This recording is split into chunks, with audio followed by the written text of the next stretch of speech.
Jaguars. WJXL AM Jacksonville Beach. WJXL FM Jacksonville Beach. All day, every day. The most Jaguars conversation anywhere is on 1010 XL. Now, the window world of Northeast Florida fifth quarter on 1010 XL. Presented by Von Rowan Law and Hurricane Grill and Wings. Here are your hosts, Ryan the Hacker Green, Leon Searcy, and Coach Campo. They run it with Abdullah. Tries to pick his way. Follows his block and broke a tackle into the end zone. Touchdown. A 7-yard touchdown run. And there is the answer by the Raiders. Amir Abdullah has given them the lead, 19-14. I would imagine you go for two here to make it a 7-point game with 11:26 to play in the ball game. Frank Franchi on the call, Jaguars radio, and with that, a very good Sunday evening to you, Jacksonville. It is the window world of Northeast Florida fifth quarter. We are presented by Von Rowan Law and Hurricane Grill and Wings with the Pro Bowler Leon Searcy.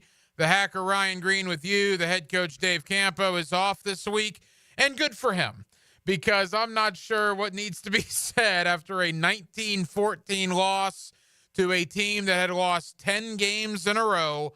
That's right, the Raiders broke a 10-game losing streak by beating the Jacksonville Jaguars today. And Leon Searcy, in watching this game, it honestly, to me, felt like it should be 100 degrees in the month of August, because it looked and felt like a preseason football game. But no, this game counted, and the Jaguars lost and have now officially lost 17 of their last 21. And as we talk about every week in the Shad Khan era here in Jacksonville, 210 regular season games. The Jaguars are now 63 and 147 in those contests. Well, guess what, Hack? I mean, we lost another one-possession game. So, you know, that's the keynote to the season, is that we lost all these games by one possession. But you're right. The first half of this game was bad news bears. Ooh. I mean, both teams were undisciplined. Both teams had breakdowns. Both teams offsides, penalties. I mean, I don't know how many flags the refs threw, like, in a row doing that. There were 4 plays in a row. 2 on the Raiders, 2 on the Jaguars. I mean, that's just undisciplined football at its finest. It was a sad thing to see, but you can understand why. Both of these teams are in the abyss of professional football because of the way they play and the undisciplined performance that they give you on every Sunday. You played in hundreds of games in your 11-year career. I've certainly watched hundreds, if not thousands, of games from my couch. So we both have interesting perspectives on the NFL. I saw something today that, honestly, I don't know if I've ever seen in my life, and I'm curious if you have. Eric Armstead lined up offsides. The very next play, right? The very next play, 40 seconds later, Eric Armstead lined up offsides. 2 plays in a row, he lined up in the neutral zone. I don't know if I've ever seen that. No, I don't either. You know what? No one on that sideline had the courage to pull him. Because, I mean, that's unfathomable that someone could do something like that twice in a row and you're a seasoned vet and nothing is done. That's the problem. The problem is that what's allowed during the week shows up on Sundays. So you can't tell me that he hasn't been doing this in practice. You do nothing about it. Nobody pulled him. Nobody disciplined. So you just go out there and say, hey, do it again. And that's wrong with this team. There's no consequences for bad behavior. And you keep seeing it over and over and over again. And that's the reason why we're one of the bad teams, one of the worst teams in the NFL. Phone lines open, 641-1010. If you want to get involved, phone lines are open, 641-1010. We'll take you up till close to 11 o'clock tonight here on the fifth quarter. All right, there's a ton of bad, and we're going to focus on the bad because there was a lot of it to get into. Obviously, the rest of this season, and it really has been this way for about the last month, is all about the young guys and primarily all about Brian Thomas Jr. Brian Thomas Jr., again, a terrific ball game, well over 100 yards receiving, had that 62-yard touchdown. He now has the most catches, the most yardage, and the most touchdowns of any rookie in Jaguar history when it comes to the wide receiver or tight end position. And again, amidst this black hole of nonsense, this nightmare that has been 2024, the one shining light has certainly been Brian Thomas Jr. It has. And I'm glad he made up for that drop because I was ready to grill him. Luckily, there was a penalty. Yeah. So it wouldn't have mattered anyway, but I agree. Yeah, you've got to make that catch. But he made up for it. I mean, there was a busted coverage. He was wide open. Sometimes the hardest catch to make is when you're not covered. So I'm glad he made that catch. But, yeah, listen, I talked about him earlier. When he got drafted, I said there's a history that LSU wide receivers that come into the NFL are elite. And right now, it's too early to put him in the class of the Justin Jeffersons and the Jamar Chases, but he's ascending. He's definitely ascending. He's one piece that we have going forward next year, whatever regime is going to be here, whether it be the GM or head coach or whatever. He's going to be a nice gem for this franchise moving forward. You know, you look at defensively as well. This guy has had a bad rookie year because anytime you're a healthy and active as a second-round pick, I don't think you can consider it to be a good rookie year. Having said that, today was far and away, not even close, far and away Mason Smith's best game as a Jaguar. Oh, yeah, absolutely. He was disruptive. He had a sack. Got to work on that dance, though, bro. That dance was terrible. He almost had 2 sacks. He almost had 2 sacks, absolutely. He had his hands on him, but he let him get away. And he had a knockdown on the pass. He batted down the ball on the sideline. Yeah, I mean, in the middle of the season, there was a concern. I thought this kid was going to be essentially a bust because if you're a second-round pick and you're a healthy scratch, that means that the team doesn't trust you or you're not doing enough in practice or professionally to where they trust you to play in the game. But, those are all speculations. But it was good to see him to go out there and have a game. Listen, let me tell you something. That Raiders offensive line is horrible. They're bad, yes. They're bad. Now, that's not to take away that's not his fault. He goes up against a bad team. A bad offensive line. But, they're terrible. Interiorly and the tackles. I thought we were going to be a lot more disruptive than we were in the game. But Mason Smith had some plays, and he made some tackles in the game, and he got some pressure. Brian Thomas Jr., 9 for $122 and a touchdown. He's going to get overshadowed by BTJ. But very quietly, Parker Washington, again, another really good game at wide receiver. You look at Parker Washington, 6 grabs for 54 yards. And that's what I've talked about on Hacker After Dark. I know I talked about it with you last week here on the 5th quarter. Today I thought was a great day. Brian Thomas Jr., $122. Parker Washington looked good. Bigsby scored a touchdown. I know he fumbled, but Bigsby scored a touchdown. Mason Smith, the young guys. Miles Cole made a play in the backfield. Jari and Jones did a couple of nice things.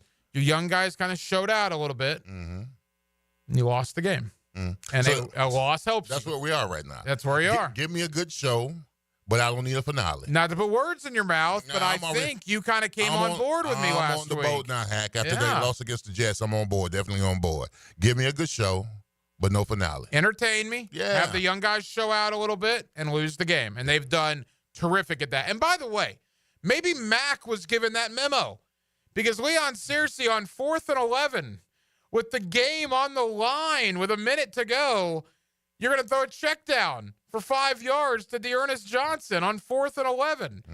I don't know. Now I know people are trying to justify it where maybe his first read was taken and, Dearness Johnson was open. Well, that's great and wonderful, but you don't throw a check down to me on 4th and 11. You don't. You absolutely don't. What you try to do, you try to throw it deep and maybe get a PI. Get a pass interference, get a tip ball where your guy gets the ball somewhere, but you don't throw a check down. But, he was checked down Charlie all game long. He was. He was checked down Charlie all game long, except for the deep throw, the BTJ that was a busted coverage, So for the most part, that's Mac Brown right now. That's who he is.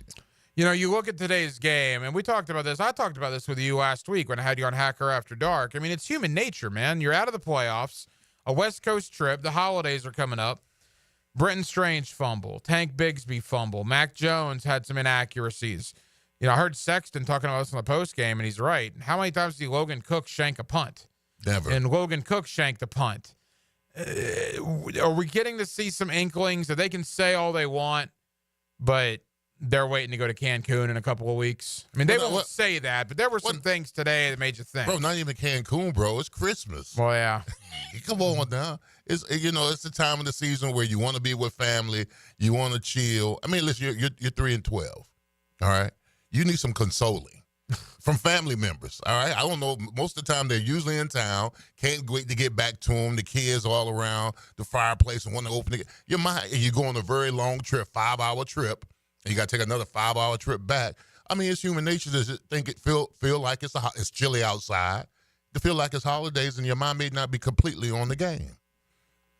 I mean, we can't. Can we fault them for that? No. The season is a wash. Yeah, and you got to wonder, I mean, we'll get into the Titans game next week. That is a huge game for Tennessee and Jacksonville. Both teams are 3-12. Mm-hmm. Tennessee needs a quarterback. They benched Will Levis. I think they're done with Levis. They're done with Levis, yes, he's gone. You know, I don't think Shedeur Sanders or Cam Ward are going to be the next Andrew Luck. I'm not saying that. But the Jaguars have been in a situation like this in the past, where a rival came in who was awful, who needed a quarterback. The Jaguars made the mistake of beating that rival, and that rival ended up drafting Andrew Luck. Tennessee needs to lose next week because they want Shedeur Sanders or Cam Ward, and they want them in a very bad way. It is a meaningless game for the Jaguars. I really hope they don't beat the Titans next week because Tennessee, a loss for them almost ensures them getting one of those quarterbacks. Well, think about what we said last week. We both saw this Raiders team against Atlanta, and we said it can't get any worse than the Raiders. I said the Jaguars could slip and fall and beat this team. And guess what happened? We lost to the Raiders. Mm-hmm. The Titans are in the same predicament. That team, that is a bad football team run by Rudolph. Crispy, run by Rudolph, okay? So we say that the Jaguars should lose the game, but that's a Titans team that, as bad as they are, we might end up winning. It's two of the 3 or 4 most awful teams in the league. I mean, the Giants are the worst right now. Yeah. The Giants are in full tank mode. I mean, full. If you put Drew Lock out there again next week, you're trying to lose. He threw 2 pick sixes. So take the Giants off. They're not even an NFL team right now. Outside of the Giants, you can legitimately argue the Jaguars and the Titans are the 2 worst teams in the league. Mm-hmm. So what an incredible battle that's going to be on Sunday.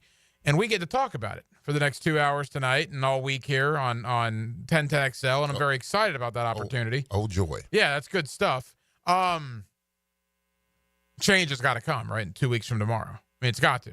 With Peterson or Balky or both, that you cannot justify to this fan base keeping those guys. I don't think you can justify keeping either one. And maybe Shad Khan doesn't feel like he needs to justify anything. Mm-hmm. Maybe he doesn't feel like he needs to explain anything because he doesn't. They're his team. He can do whatever he wants. But we react to what is done.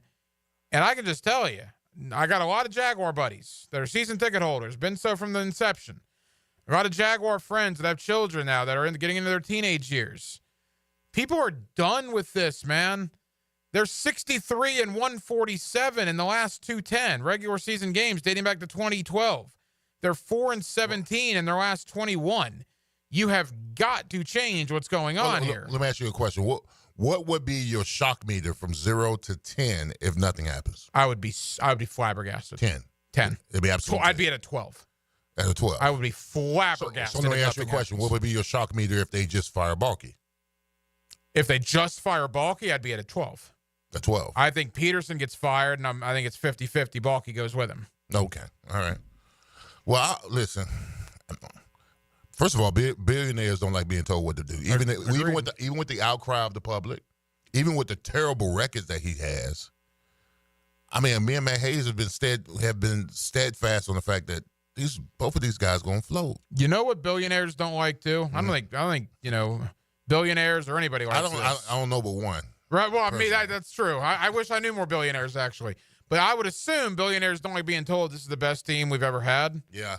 And then he goes public with that and doubles down on it on the Jaguar website to where that quote goes viral. True. And they're arguably the worst team in franchise history. Oh, I don't think billionaires like that either. Easily the worst franchise in Jaguar history. So now let's circle back to who told him that. Doug Peterson's on the record saying he didn't tell him that. So who else did?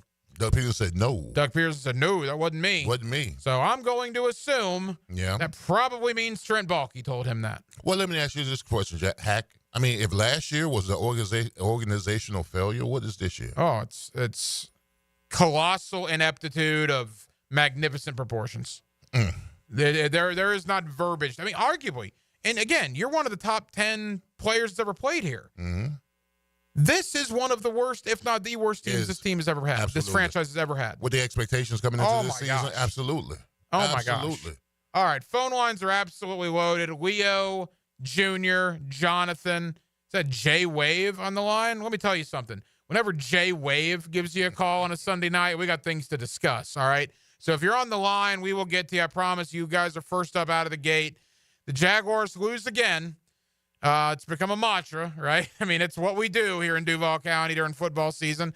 That is now 17 losses in the last 21 games. But it's all about cleaning it up, right? They're going to watch the tape. They're going to clean it up. They're going to make the corrections, Leon. And they're going to get back out there against Tennessee and make it happen. That's what we're going to hear all week long, and I'm excited to hear those sound bites. 641-1010. It is the Window World of Northeast Florida, fifth quarter. We're presented by Von Rowan Law and Hurricane Grill and Wings. Your phone calls next. Raiders break a 10-game losing streak and knock off your Jacksonville Jaguars 19-14. More to do. Fifth quarter rolls on. 1010XL 92.5 FM. Hey, John, are you a small business owner looking to make the most of your investments? Absolutely. And now is the time to take advantage of some incredible tax deductions. You can qualify for a 2024 tax deduction for up to 60% of the purchase price of a brand new Cadillac. Think Escalade, Lyric, Optic XT5, and XT6. We have over 100 in stock at Rainy Marion Cadillac, Southside Boulevard, Jacksonville. It's the perfect time to upgrade your business fleet. This is not tax advice. Consult with your tax advisor for further details and to determine eligibility, plus tax tag title 899 admin fee and resist all and approved credit. Truck drivers. Without them, our economy would stop. They're constantly racing against time, struggling against exhaustion, and being put under enormous pressure from their bosses, the big trucking companies. This can be a major reason for an accident. Discovering who's at fault can be difficult. We can help. Put our big truck experience to work for you. Call Farah & Farah, Jacksonville. Welcome to Rockville. North America's largest rock festival returns to the Daytona International Speedway in 2025 with Green Day, Korn, Shinedown, and Linkin Park. Plus Bad Omens, Incubus, Good Charlotte, Rob Zombie, Alice in Chains, Pierce the Veil, Marilyn Manson, 3 Days Grace, Sublime, Hailstorm, I Prevail, Three Doors Down, Jimmy Eat World, Motionless in White, Bush, Chevelle, Mudvayne, and so many more. Welcome to Rockville takes over the Daytona International Speedway May 15th to the 18th, 2025. 5 stages, 4 days, and over 150 bands. 4-day, single-day camping and VIP passes on sale now at welcometorockville.com.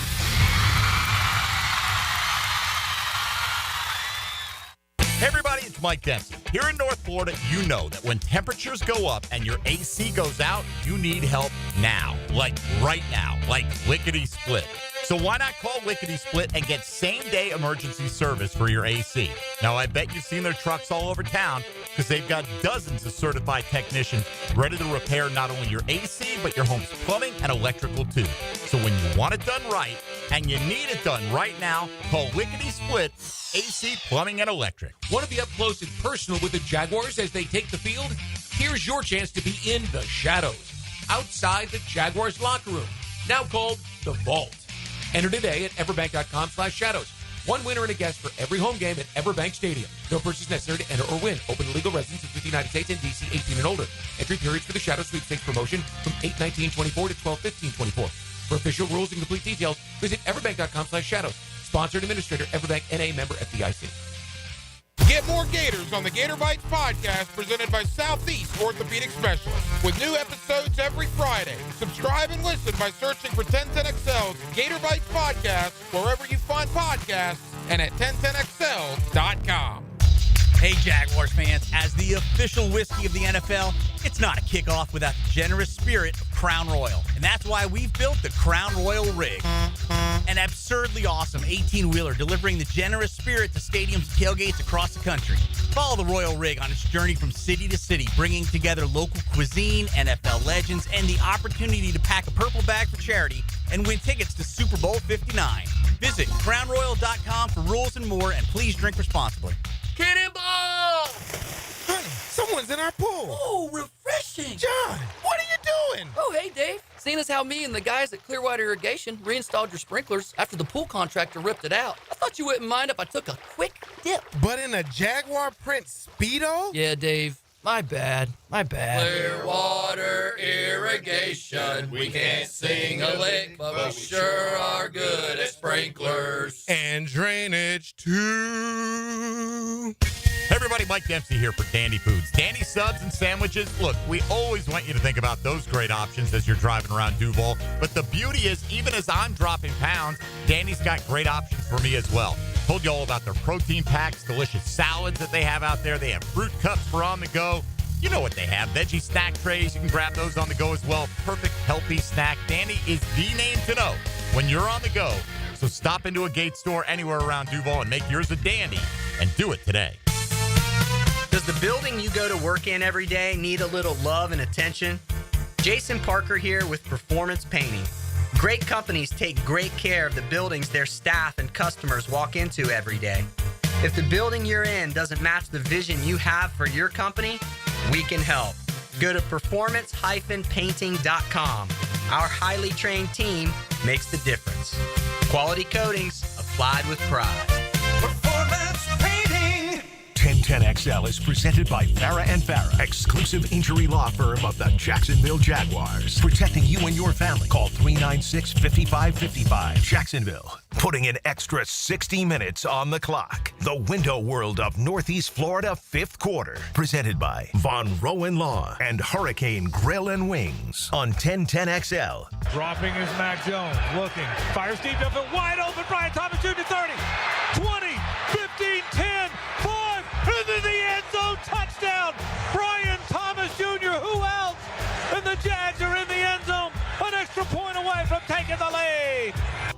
Frank Franchi on the call, Jaguars radio. That was basically the only highlight. The other touchdown the Jaguars scored, the referees waited about 10 minutes to call it a touchdown. Still don't think Tank Bigsby got in, but we'll take it. But Brian Thomas Jr., 9 grabs for $122 and a touchdown. Every week here on the fifth quarter, we do give you an offensive player of the game. That offensive player of the game is brought to you by Universal Roof and Contracting. RJ, let's do it now. The Universal Roof and Contracting offensive player of the game. Universal Roof and Contracting presents the offensive player of the game. Universal Roof and Contracting. The difference is universal. Again, Leon, this Freddy Krueger, Jason Voorhees nightmare of a season that just will not end. Brian Thomas Jr. is the one glimmer of light. Again, 9 for $122 and a score. He is the offensive player of the game. Absolutely. I mean, we've got us an elite wide receiver number 1. Yes. And he's only going to get better. He's a rookie. And sometimes you have to remind yourself of that. You have to remind yourself this kid's just a rookie. He's only going to get it better. You know, with a new regime and a new coaching staff. Absolutely.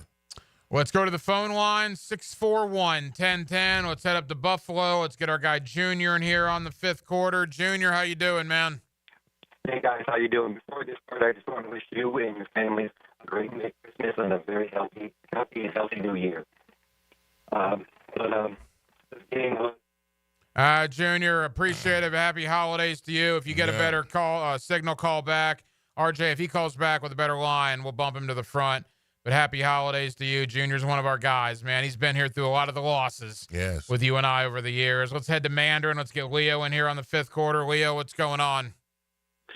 Good evening, guys. Merry Christmas to you all. First of all, and listen, Hacker, don't let me hang up. I got something important I want to tell you, but I'm laughing. LMAO, dude, at the 63 and 147. Thank you for the update. Listen, it was a great loss today because I want to see if they can get a better draft pick, man. Look, I just heard the scoreboard show, and they was talking about draft picks, right? And Hall of Famers, you know, people when you go to the draft and talking about Clavion Chason.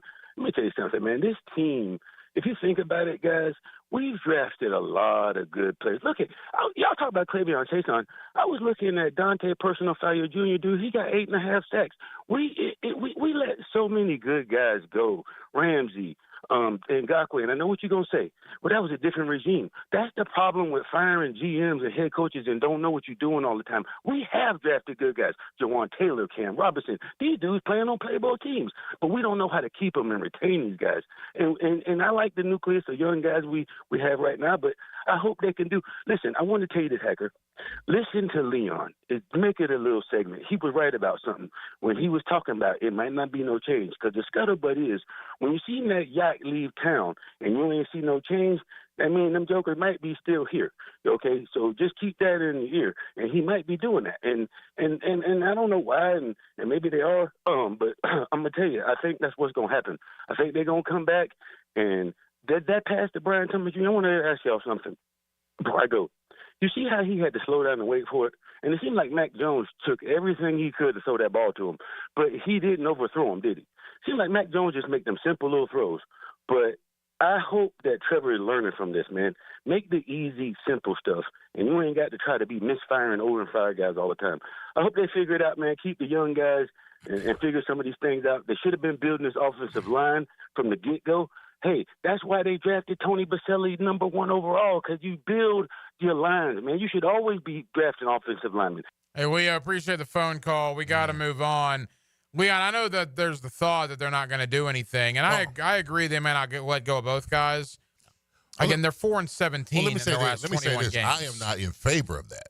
Yeah. Okay, let me just get that straight. I'm not in favor of these two walking, because the record over the last, like you said, they've won 4 games out of the last 21.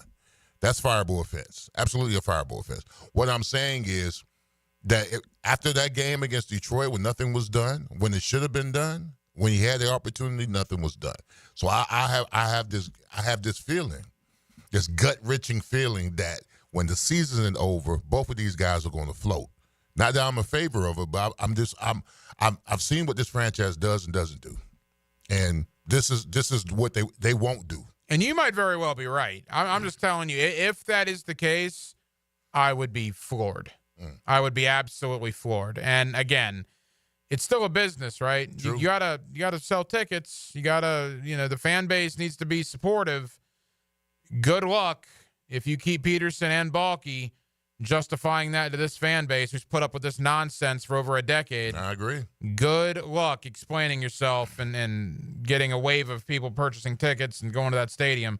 Let's go back to Junior up in Buffalo. Junior, what do you got, my friend? Hey, guys, sorry about that. It must be the really cold weather here in Buffalo. No, you're all good, buddy. You guys are great on the ball. I want the Jaguars, especially John Kong, to do the opposite, right? For we know he might just keep the same coach, keep the same coordinator, and keep going the way it is. But, hey, just try to do the opposite. What could hurt? If you just do the opposite of what you've been doing, maybe you might start winning some games. Maybe we will change our future here in Jacksonville, because what you're doing right now doesn't work. So maybe think about doing the opposite for a change, and we can get a winning team here in Jacksonville. But I was going to this game the same way you were thinking. Let it be entertaining. I really don't want to win. I was always thinking who's going to make the most mistakes on this game, and it happened to be the Jaguars. Those mental mistakes happening again and again from guys we're paying big dollars to. These guys are making the same mental mistakes they did in preseason. But this is what happens. No one gets benched. No one gets called out on that, like Mr. Cersei was saying, because this is how they do this. But like I said, I'm hoping for change. Do the opposite, and let's hope something changes for our guys. Bye. Junior, appreciate it, man. Happy holidays. Quickly, I haven't asked you this yet. Walker Little left the game with that ankle injury like 6 or 7 plays in, did not return.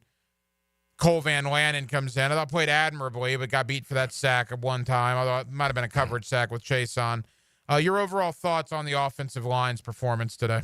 Well, we were still ineffective running the ball, especially when we needed to run the ball the most, especially in the second half. I thought Van Lanen, with the circumstances, I thought he played well.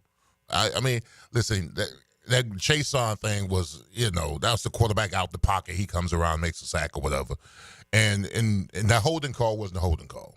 It absolutely wasn't a holding call. That breakaway, that wasn't a holding call. A huge call in the game. Huge call, absolutely huge call in the game. But listen, he played suffice, comparable to when a guy like Walker Little goes down and he comes in there and plays the way he played. I mean, it was nothing splendid, but I'll take it. I absolutely will take it. Anton Harrison, he played okay in games. He had the arm injury, I think it was the elbow, shoulder, or something like that. Came back in the game, struggled with it a little bit. We didn't block well interiorly as far as the run game goes. I think the pass protection was pretty good, but overall, I mean, give them a C-. I mean, nothing spectacular, but they were okay. Yeah, they were all right. Yeah. I didn't notice Ezra Cleveland or Brandon Sheriff. I noticed the other guys. Mm-hmm. Mitch Morse had a couple of holding penalties. First, I didn't realize this. He had not been called for a penalty, or at least a penalty had not been taken. The yardage had not been accepted the entire year until today. Yeah. Which is pretty good, right? And they got called for a couple of holding penalties today. It's pretty good. Let's head to the West Side. Let's get Jay Wave in here on the fifth quarter on 1010XL. What do you got, Jay Wave? Yo, what's good? This is Jay Wave calling from the West Side. So, first of all, I want to say that I've been a fan with the Jags for a long time, since the beginning. I'm probably the only one who still have a Rasheem Mathis jersey, and I wear it with pride. But it's just what I'm about to say is going to be a little different from the topic that y'all on. But have y'all noticed about 4 games ago that people always make and achieve milestones when they play the Jacksonville Jaguars, whether it be their first touchdown, their first receiving touchdown, breaking a losing streak, and I'm like, oh, man, that's crazy. Play the Jaguars and do good. But I'll say this, and I'll take the comments off the line. We have our own playmaker, our milestone achiever, with Brian Thomas Jr. All right? Jay Wave from the West Side. Love y'all show. Take your comments off the air. Jay Wave coming in strong here on a Sunday evening. Yeah, look, the entire season, the next 2 games are about Brian Thomas Jr. I couldn't give one flying droplet of rat you-know-what if they win or lose. I don't care. To me, it's about feed Brian Thomas Jr. Let's get him north of 1,100 or even 1,200 yards and just entertain me for the next 6 hours, 3 hours, the next 2 games. So you don't believe that if we win the next 2 games, that's carry over to the offseason? Yeah, here's what I'm going to tell you. We're all going to hear that a lot the next 2 weeks.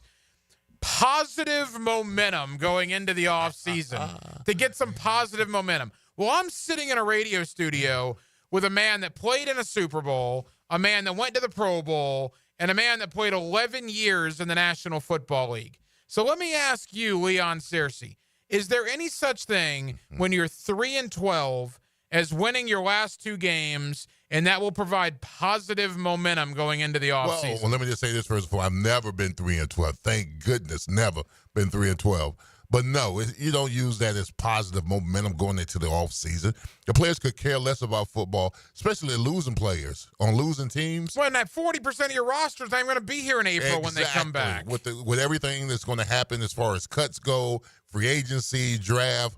You're right, absolutely. 40% of your team is not even going to be the same guys you're going to see in the locker room. It's one of my favorite cliches in football. The one I also like, Dempsey and I used to joke around about this, veteran leadership and quality depth on the guy comes in and brings in quality depth. You know what that means? He's not good enough to start. So he's going to be quality depth. Exactly. Or veteran leadership. Okay, great. But the other one is you win a couple of meaningless games in the month of December, and somehow that's going to propel you in August to a great season in the year ahead. It's not true. Give me a break. It never happens that way. Let's go to the state of Alabama. I'm happy you said that because I would have looked really bad if you would have said, no, there is positive momentum. No. Let's go to Alabama. Let's get Jonathan in here on the fifth quarter. Jonathan, go ahead. Well, those penalties again really hurt us, and those 2 on, what was it, Armstead? I mean, you cannot have that, and he's a veteran. I mean, that's just inexcusable. And, of course, big plays again today, and the offense did not look very good. And we need to draft a bunch of defensive guys going into the offseason to make this defense like it was in 2017, because right now this defense is horrible. Jonathan, appreciate the phone call. Happy holidays. And, yeah, you brought up Eric Armstead. I said this earlier. I've never seen a guy in back-to-back plays line up offsides. And then if that wasn't good enough, Josh Allen added one where he lined up offsides. And then the next play, Trayvon Walker jumped into the neutral zone. So you had 4 plays with your 3 highest-paid defensive linemen that all just jumped the gun. And by the way, not that it would have mattered anyway because he didn't get any pressure on the quarterback from the outside. Your only sacks came interiorly, I think. Armstead had 1. Mason Smith had 1. Hines, Allen, and Walker, I don't believe, had a sack today. Yeah. Well, Hines Allen, I mean, when he was off, he was in their huddle, bro. Yes. That's how he was bad. way offsides. offsides. He was way offsides. Oh, my goodness. That's inexcusable. Bro, that's the type of mistakes you make in training camp, bro. First day training camp. Come on, man. If you're making those kind of mistakes, and what is this, week 15? Those are the mistakes you make in the preseason. You get those out of your system so you know that you don't do in the rest of the season. To be offsides and to jump off, to line up offsides twice is inexcusable. The jump offside, same thing. And the Josh Allen, man, that's preschool stuff, though. That's preseason, preschool stuff. That be a professional. You see the ball. They tell you the first thing to do when you line up as a defensive lineman is to look at the ball. Where's the alignment of the ball? Come on now. Well, there were times today this felt like a preseason game. But since we're on the defense, let's go ahead and do this, RJ. Every week on the 5th quarter, we do give you a defensive player of the game. It is brought to you by our friends at Superior Fence and Rail. Let's do it right now. The Superior Fence and Rail defensive player of the game. Jacksonville's building a fence along the goal line. This is the Superior Fence and Rail Defensive Player of the Game. Superior Fence and Rail, where quality matters. To me, it was easy today, Leon. I'm going to give it a second-round pick, Mason Smith. Quarterback sack. He knocked the pass down at the line of scrimmage, credited with 2 tackles for loss. Almost had another sack. Give Aiden O'Connell credit. Made a nice play. But today, by far and away, Mason Smith's best game of his rookie year. And for that, he is the defensive player of the game. Well deserved. He was active today. Pressure, sack, batted ball. Should have had 2 sacks. But I don't know this, Hack. Maybe I'm being a little bit too critical. I think he could lose a little weight. I think. It's this late in the season where if he loses about 10 or 15 pounds, he could be a wrecking ball. Because right now he's a 3. He's an outside 3. He's not a nose. So when they got you at a 3 technique, they want you to be able to stop the run and rush the passer. I'm thinking if he slims down a little bit, I'm not sure how much he weighs, but maybe if he takes off maybe another 20 pounds, and he's long and lanky and physical, maybe he can be a little bit more disruptive. That's all I'm saying. Well, the good thing is for Mason Smith and Eric Armstead both, they each got their second sack today, which officially ties them with Roy Robertson Harris. Who's been gone how many weeks? Who's been gone for 10 weeks. Was traded after week 6. So at least Armstead and Mason Smith have now tied Roy Robertson Harris. Let's get one more in. If you're on the phone line, we'll get to you. We're with you for another hour plus here on the 5th quarter, so we will get to you if you hang in there. Let's go to Jacksonville Beach. Let's get Mark in here on 1010XL. Mark, what do you got? Mark, are you there? Mark going once. Mark going twice. Mark is gone. Let's head out to Las Vegas. Let's get James in here on the 5th quarter. James, what's happening? Hey, guys. Leon, Hacker. We're live from Vegas. And don't you dare be sour, because we're going to get a better draft choice because of this loss. So I am not mad. I'm not sad. Matter of fact, I'm sitting with some Raider fans right now. Hey, man, it looked like there was a good Jaguar fan showing out there at least. Oh, it was, man. It was a great atmosphere. And if the new stadium that we're going to get is anything like Reliance Stadium, man, it's going to be awesome to be a Jag fan in the coming years. Hey, James, appreciate the phone call. Safe travels home. Again, the Jaguars are 3-11 going into today's game, now 3-12. And there were a bunch of Jaguar fans. Now, I understand it's Vegas. I get that. But still, you're traveling that far away to support a 3-11 football team. Kudos to all the Jag fans that made that trip. No, absolutely. And it's Vegas, baby. Oh, yeah, it's Vegas. Go to Vegas. Have you seen the stadium? Have you gone to the stadium and gone inside of it? I have. It's funny. I have not gone inside of it. I've flown over it in a helicopter because I did Vegas helicopter tour where we went over the Strip at night. Yeah. The stadium is very close to the Strip. Yeah. So I haven't been inside, but I flew over it from an aerial view at night, which was awesome. Bro, it's a treat. If you ever go inside of it, it's a treat. If the new stadium in Jacksonville looks anything close to that, we're getting something special. Yeah, no, I agree. There's a lot of hope, at least on the horizon there. All right, Don, JB, the rest of you guys hang in there. You'll be up on the other side. If you want to get in, there is room for you. 641-1010. Raiders 19, Jaguars 14. The Jaguars fall to 3-12. Right now, if the NFL draft were tonight, the Jaguars would be picking third in the draft. According to Tankathon, the Giants are number 1. The Patriots are 2. The Jaguars are 3. And the Tennessee Titans would have the 4th pick. And wouldn't you know, the Titans come to Jacksonville for the home finale on Sunday. What an absolutely thrilling ball game that should be. Combined records of 6-24 when the Titans and the Jaguars get together at Everbank Stadium in 1 week. More to do on the 5th quarter right here on 1010XL and 92.5 FM. It's hard to explain, but play-by-play just sounds better on the radio. What a turn of events! 1010XL, Jacksonville's home for play-by-play. Bull riding. The perfect fusion of strength, skill, and pure willpower. Professional bull riders aren't just athletes. They're daredevils with cowboy souls. Come experience the true modern West, where 8 seconds of glory will create a lifetime of memories. It's the Michelob Ultra PBR Jacksonville at ViStar Veterans Memorial Arena, February 22nd and 23rd. Tickets available at Ticketmaster.com and PBR.com. Hold on tight. The ride of your life is about to begin. If you're looking for custom metalwork, look no further than Superior Fence and Rail. Whether it's custom railing, shade structures, or custom entry gates, their expert team controls the turnkey process. From CAD design and raw metal to powder-coated finish and expert installation. When you choose Superior Fence and Rail for your custom metal project, you get a project that's, well, superior. So get off the fence and call Superior Fence and Rail today. It's the end of the year sale with Universal Roof and Contracting. Get 15% off all roof repairs and replacements, plus a $250 gift card for holiday shopping. With financing options as low as $150 a month, protecting your home's never been easier. Schedule your free roof inspection today. Call 855-ROOF-HELP, and this offer expires December 31st. License number CCC 057165, CBC 1258484. UniversalRoof.com. Injured in an accident that's not your fault?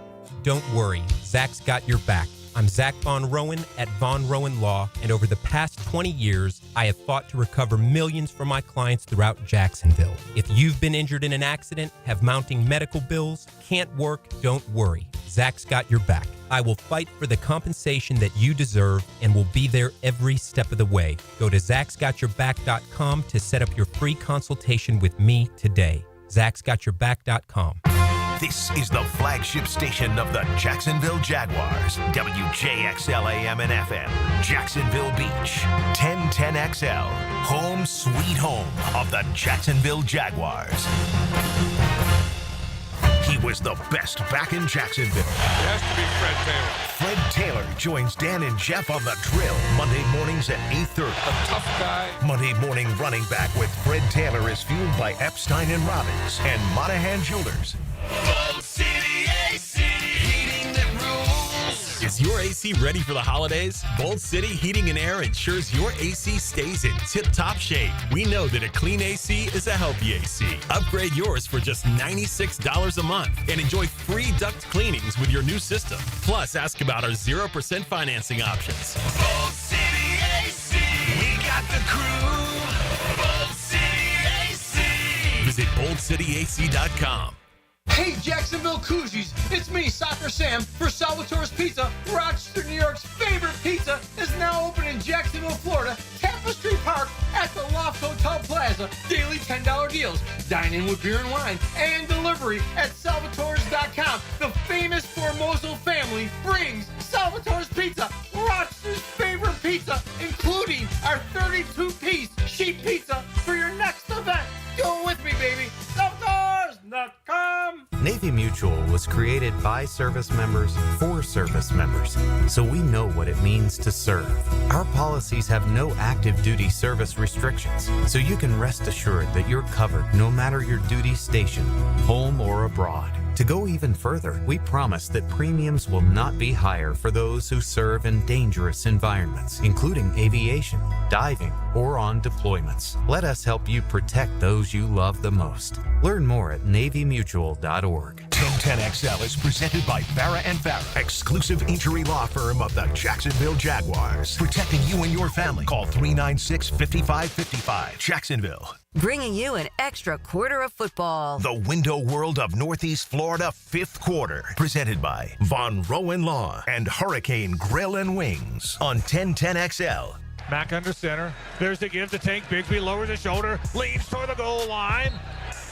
No signal yet. They're going to say he's down at about the 1 foot line. I thought he was in. They're going to say the knee was down, Frank. So it's going to be 3rd and goal from about the 1 foot line. Now they say touchdown. Now they say touchdown. The two linesmen both marked him down. I thought he was in. And then they came back and said touchdown Jacksonville. Frank Frangie on the call. Jaguars radio. Tank Bigsby, a rushing touchdown. That was weird. They waited literally like 15 seconds after the play ended to signal touchdown. That was bizarre. But nevertheless, they got in. Tank Bigsby with a rushing touchdown today. Unfortunately, he did have another fumble. I guess that's what we're going to have to live with Tank Bigsby. Good player, but he will put a couple on the ground each season, it appears. It's just something you're going to have to wrap your mind around. Yeah, he's going to have to fix that in all season, though.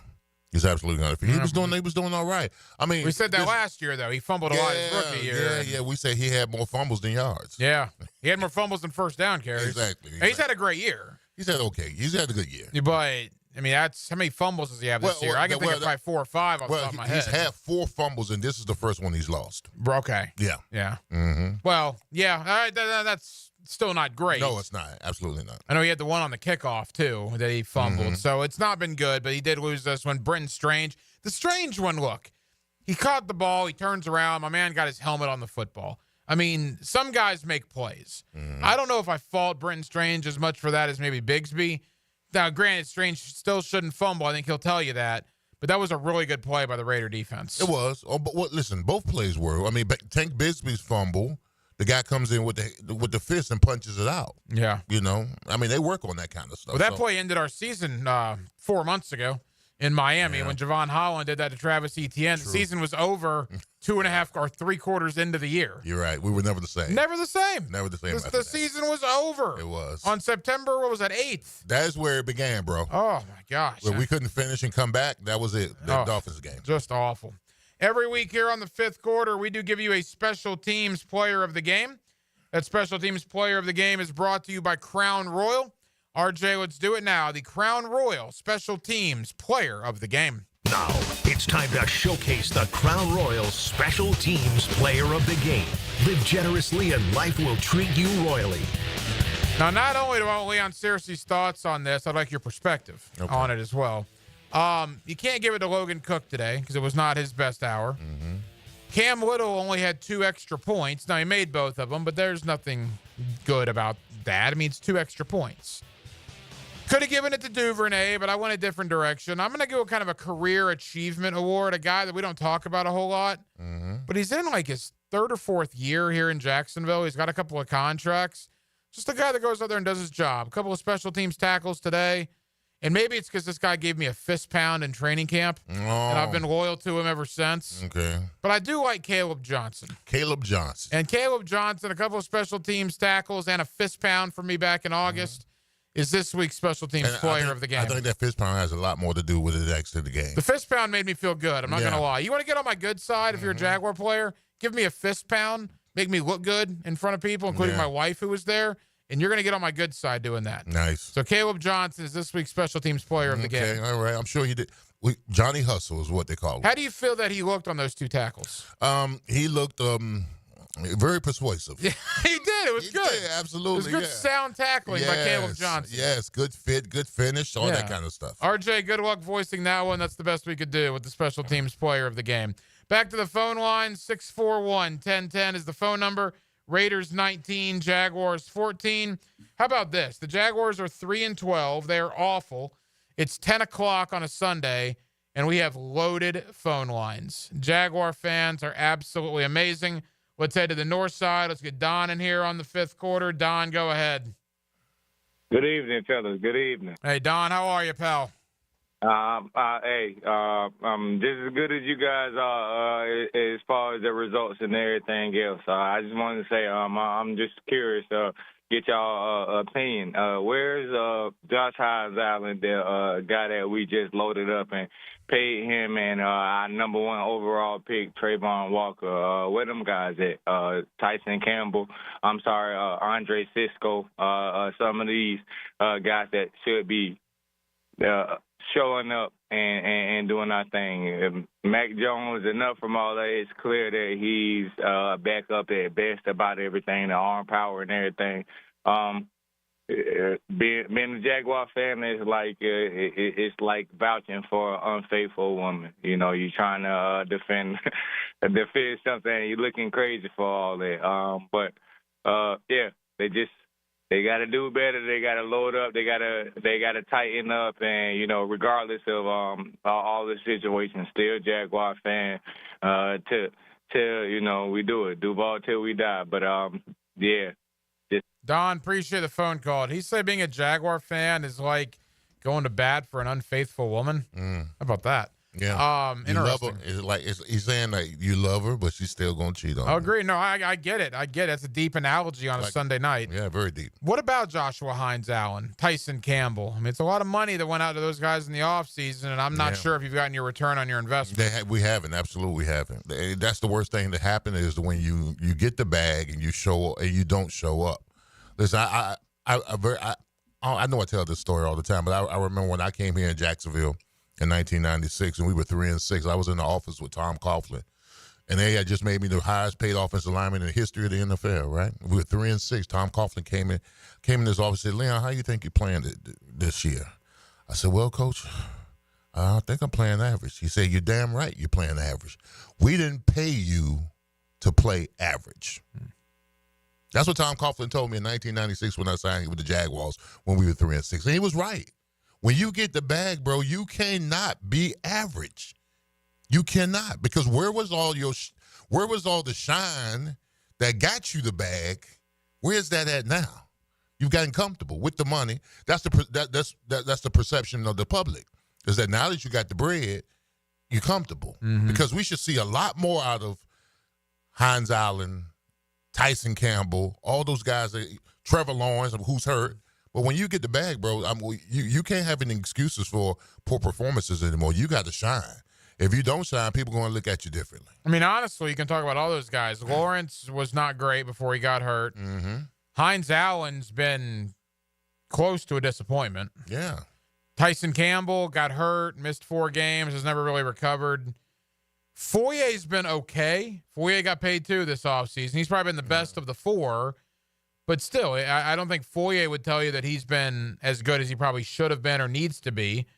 So, again, it's a lot of money the owner handed out to these guys, and not a lot of return. You know who's probably played the best of all the guys that got the bag? Ezra. Yeah, you're probably right about that. You're probably right. Ezra Cleveland is probably the best who's got the bag of all the guys that got contracts extensions. Wow. I'm trying to think, but no, off the top of my head, I have very little issue with Ezra Cleveland this year. No. Of all the offensive linemen, honestly, Ezra Cleveland and maybe Brandon Sheriff, I have the least issue with. Mm-hmm. That's crazy, isn't it? That is crazy. Let's go to the north side. Let's get JB in here on the fifth quarter on 1010XL. JB, what do you got? Hacker Thursday, I want to say, first off, man, we appreciate you guys. Everything that you're doing in the radio business. Real quick. And I'll take your comments off the air. I noticed that when Armstead played on the inside today, he got a sack. When you go back to the Miami game, he played on the inside, he got a sack. And so I'm not an X and O's guy unless I'm playing Madden. I'm pretty good at Madden, but I know it's different on the field. But Thursday, as an X player, what are some of the reasons why coaches may move you out of position that you are used to? Armstead, I believe, got signed because he was playing on the inside at San Francisco, But then we come here and we take him out of position, and he's not valuable outside of his position that he's so used to playing for years. And I don't know if Bowers is just that good, but we didn't make any adjustments on the tight end. But then when you look at Jaguars' history, we haven't been doing too good against the tight end position on defense. And I'll take you guys' comments off the air. JB, appreciate the phone call. Well, here's the thing. As far as Eric Armstead goes, I don't think the coaching staff moves him outside to play defensive end. I think that he's a wily old vet. He's got seniority. And most of the times when you up in age like he is, you don't want to get interiorly, because interiorly you got to deal with double teams and guards and centers banging you and all that other kind of stuff. So I think that he does a lot of that stuff on his own. He tries to go outside and tries to rush on the outside. But but here's the thing, and I think Tommy Mack talked about this on one of his podcasts. He was like, if I was Trayvon Walker or Hines Allen, I would say, Eric, man, bro, get your butt inside. That's where you're the most disruptive. That's how we can feed off of you. If you're on Trayvon Walker's side, your inside presence shrinks the pocket. Or if you're on Hines Allen's side, your pressure shrinks the pocket. And if we run twist, it'll be a lot more effective if you're interiorly than if you were outside. So, yeah, I mean, I think a lot more that has to do with Eric Armstead being the older guy, having seniority, saying, hey, listen, I don't want to be inside all the time. I want to come outside every once in a while in the game. But he ain't Chris Jones. Let me just say that. Because when Chris Jones, it don't matter what Chris Jones lines up. He's going to be disruptive. Or it's interiorly. Because Chris Jones is told, as Spagnuolo tells him, hey, listen, find the weakest link and expose him. Wherever he is on the offensive line, you line up against him. And that's what he does mass majority of the time. Yeah, I mean, I remember, and it's not necessarily fair because Eric Armstead did not ask for the expectation. But remember all the talk that we got our next Calais Campbell, and he's going to be the difference maker, and he was a team captain in San Francisco, and he's just not what he was 5 years ago. He's not what he was 3 years ago. And the Jaguars have gotten an old, rundown Eric Armstead. And he hasn't helped matters by a couple of things that he's done, primarily liking that tweet from Azeez Al-Shire about the whole Joker thing after Al-Shire knocked out Trevor Lawrence. And I think some Jaguar fans will forever hold that against Eric Armstead. And his play on the field when it's bad is just magnified now because of things like that. But it hasn't been Jerry Porter bad. It hasn't been Hugh Douglas bad. But we're in the Bryce Pop category with Eric Armstead. I know Pop was your guy, right? He was a teammate of yours anyway. All right. I had a Bryce Pop jersey, man. I love me some Bryce Pop. Okay. Nice guy, by the way. At least he was to me. He's a great guy. But I think that's where Eric Armstead is. He's not Hugh Douglas or Jerry Porter, but he's in the Bryce Pop territory. He's teetering. Yeah. He's absolutely teetering. One of the worst free agents ever. You know what the Jaguars should have done? When Calais did come here for a visit, who happens to have like 6.5 sacks right now. Not let him leave and sign him? Oh, that part. How about that part? Yeah. And Calais just happens to be, a couple of years older than Eric Armstead? Considerably older. Yes. And he's been fairly consistent down there in Miami with 6.5 sacks. I mean, come on now. He's the mayor of Saxonville. How don't you sign the mayor of Saxonville? Let's go to Jacksonville Beach. Let's get Mark in here on the fifth quarter. Mark, what's going on? Hey, guys. Appreciate you taking the bullets every weekend. Yeah, no problem, man. But, man, you took the wind out of my sails. Man, I don't think Sean cares at the end of the day, no matter what. I mean, he wants us – I'm starting to think, like, we're going to have the same thing that happens year after year, again, with these two teams or with these two coaches. I think we're going to be stuck with Doug. I think we're going to be stuck with Trent. And we're going to be in this same thing next year, and I'm terrified of it, and it stinks. Mark, appreciate the phone call. I think Shad Khan cares. I think Shad Khan cares very much. And the reason I say that is Shad Khan has been, from certain aspects, Shad Khan is the owner you want. He doesn't dilly-dally. He doesn't get in the way. He gives you money to re-sign guys. He lets you do whatever you want in free agency. He builds you the Miller Electric Center. They're building a brand new stadium of the future. He obviously kept the team in Jacksonville, right? There are many, many, many, many aspects of Shad Khan that make him a phenomenal NFL owner. What makes him A liability as an owner is loyalty. I think that's his main flaw. Loyalty and not listening to the right people. Because he has made some bad hires, some downright horrific hires, and he has kept people way too long. I'll keep saying it. He gave Dave Caldwell 3 contracts. Dave Caldwell was here for pieces of 8 NFL seasons.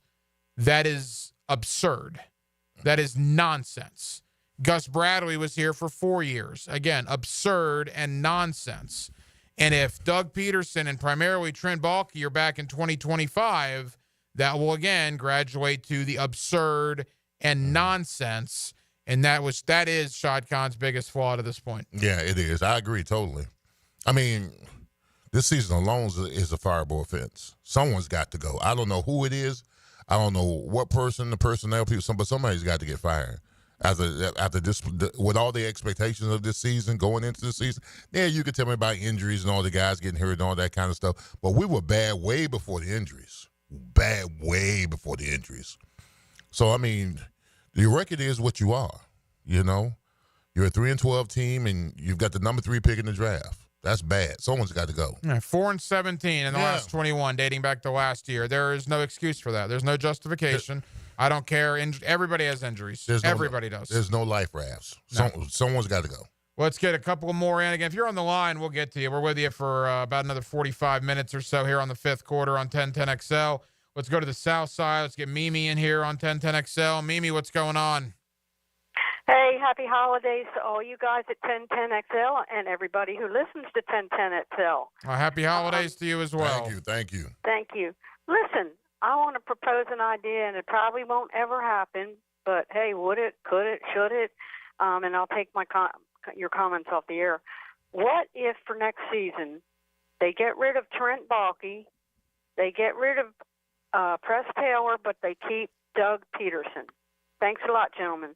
Mimi, appreciate it. I don't think that's going to happen because I think if they say Press is going to go, I think Doug is going to go with him. Doug is forever tied to Press Taylor for whatever reason. I'm still not sure why that is. I don't either. But we've kind of had that song and dance, right? That's not even a conversation anymore. Happened in Philly. Yeah, and that's the one scenario I don't think happens. I don't think Baalke's gone, but Doug Peterson remains. I think you're either going to have Peterson gone and Baalke remains, or they're both going to be gone. The one scenario, Leon, that I cannot imagine happening is Peterson is still here and Baalke is shown the door. That's the one I don't think happens. No. But let me ask you a question. Let's say that we don't want them to run it back. Let's just get that out there. We don't want them to run it back. But if you had to bench somebody, who would you bench? I would say at this point, I have very little confidence in both guys. But if I had to keep one, I would keep Doug. Okay. Over Trent. All right. I'll say the same thing. If you tell me one's got to hit, if we're running pick up basketball right now, and you tell me I got to bench somebody, I would bench Baalke right now. I agree. And again, very little confidence in both. But if I'm choosing to save one of them, I would keep Doug. It's actually a good poll question. I'm going to throw that up tomorrow for Hacker After Dark. All right, Greg, Marcus, the rest of you guys, hang in there. You'll be up coming up inside of 5 minutes. If you want to get in, there is room for you, 641-1010. We'll come back with a play of the game, also a drive of the game. Raiders 19, Jaguars 14. The Jaguars now 3-12 on the year. If the NFL draft were tonight, the Jaguars would have the 3rd pick in round number 1. By the way, Sunday Night Football going on, Dallas and Tampa Bay. Cowboys up 20-14 on the Buccaneers. 3rd quarter about to get underway. We will keep you updated. More of your phone calls to come. 5th quarter rolls on 1010XL and 92.5 FM. This is the flagship station of the Jacksonville Jaguars. WJXL AM and FM. Jacksonville Beach. 1010XL. Home sweet home of the Jacksonville Jaguars. Welcome to Rockville. North America's largest rock festival returns to the Daytona International Speedway in 2025 with Green Day, Korn, Shinedown, and Linkin Park.